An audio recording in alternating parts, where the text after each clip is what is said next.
بسم اللہ الرحمن الرحیم. الحمدللہ. اللہ تعالیٰ کی توفیق اور اللہ تعالیٰ کے فضل اور احسان کے ساتھ نماز نبوی صلی اللہ علیہ وآلہ وسلم کے سلسلے میں ہم اگلی کلاس میں موجود ہیں، حاضر ہیں. جہاں پر لاسٹ ٹائم ہمارا سلسلہ رکا تھا وہیں سے آج انشاءاللہ تعالیٰ شروع کریں گے. قبلہ اور سترہ. پہلے قبلہ کے احکام دیکھتے ہیں اور پھر سترہ کسے کہتے ہیں اور اس کے بارے میں کیا احکامات ہیں. ہم آہستہ آہستہ اب فائنل اپنی جو نماز کا شروع سے لے کر آخر تک جو آتھینٹک طریقہ ہے انشاءاللہ تعالیٰ اس کی طرف بڑھ رہے ہیں. ایک یا دو کلاسز کے بعد وہ سٹارٹ ہو جائے گا، تو ریگولر رہیں. باقی اس بک میں سے ایک ایک بات جو ہے وہ اس کی سیکھنے لائق ہے، یاد رکھنے لائق ہے. لیکن چلے کم از کم جو صرف نماز کا طریقہ دلچسپی رکھتی ہیں کہ وہ سننا چاہتی ہیں، تو وہ بھی انشاءاللہ تعالیٰ بہت جلد سٹارٹ ہو جائے گا اس میں. چلیں جی. احکام قبلہ. رسول اللہ صلی اللہ علیہ وآلہ وسلم سواری پر نفل یا وطر نماز ادا کرنے کا ارادہ کرتے تو جدھر سواری کا منہ ہوتا اسی طرف نبی اکرم صلی اللہ علیہ وآلہ وسلم کا رخ ہوتا. یہاں ایک بات یاد رکھیے گا، سفر کے دوران یہ جس طرح سواری میں بیٹھے بیٹھے جو نماز پڑھی جاتی ہے، فرض نماز ویسے نہیں پڑھنی. اس کے علاوہ جو باقی نوافل ہیں، کوئی بھی نماز ہے وہ آپ اس طرح پڑھ سکتے ہیں. یہ میں اس کا بتاتی ہوں.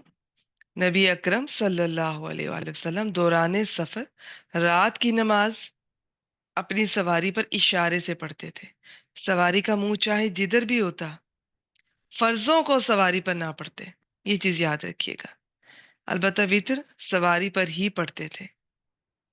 اور کبھی نبی اکرم صلی اللہ علیہ وآلہ وسلم کا یہ معمول بھی دیکھنے میں آتا کہ جب اونٹنی پر ایون اگر نوافل بھی پڑھنے ہیں تو وہ جب شروع کرتے تھے نا پڑھنا، سٹارٹ جو لیتے تھے، وہ اونٹنی کا منہ قبلہ کی طرف کر کے اس کے بعد پھر اونٹنی جدھر چاہے جائے وہ نوافل پڑھتے جاتے تھے.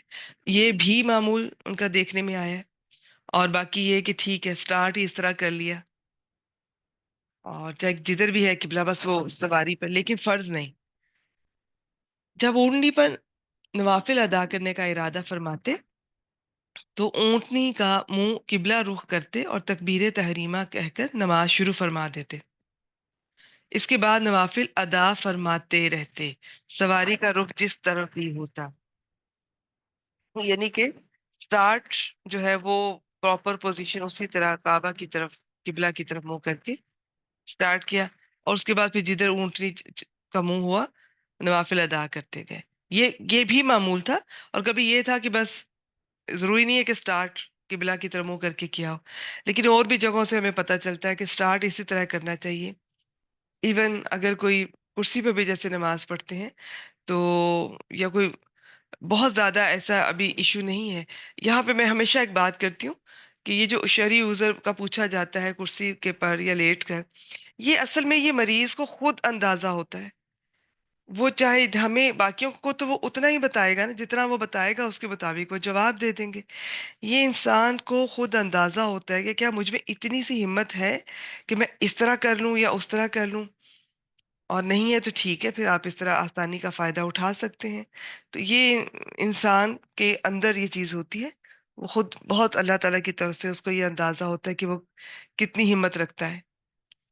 تو عام طور پہ ویسے یہ ہے کہ اگر کرسی پہ بھی کوئی پڑھے کسی عذر کی وجہ سے، تو جو سٹارٹ ہے نا پہلا جو کھڑے ہو، وہ تھوڑا کھڑے ہو کر کرنا چاہیے، اور اسی طرح قبلہ رخ منہ کر کے، اور جو دل میں خیال ایک ہوتا ہے، نیت ہوتی ہے، اور جس طرح نماز ادا کریں. پھر جب رکوع کا بعد جب سجدے کا ٹائم ہوگا تو وہ پھر کرسی پر بھی باقی ساری آپ کرسی پر اس طرح وہ بھی کر سکتے ہیں. اچھا جی. اس میں یہ ہم نے دیکھ لیا. اس صورت میں آپ رکوع اور سجدہ سر کے اشارے سے کرتے چونکہ بیٹھے ہوتے تھے. اس میں اب کیسے کرنا ہے؟ رکوع بھی سر کے اشارے سے، سجدہ بھی. تو پتہ کیسے چلتا کہ یہ رکوع ہے اور یہ سجدہ ہے؟ سجدے میں تھوڑا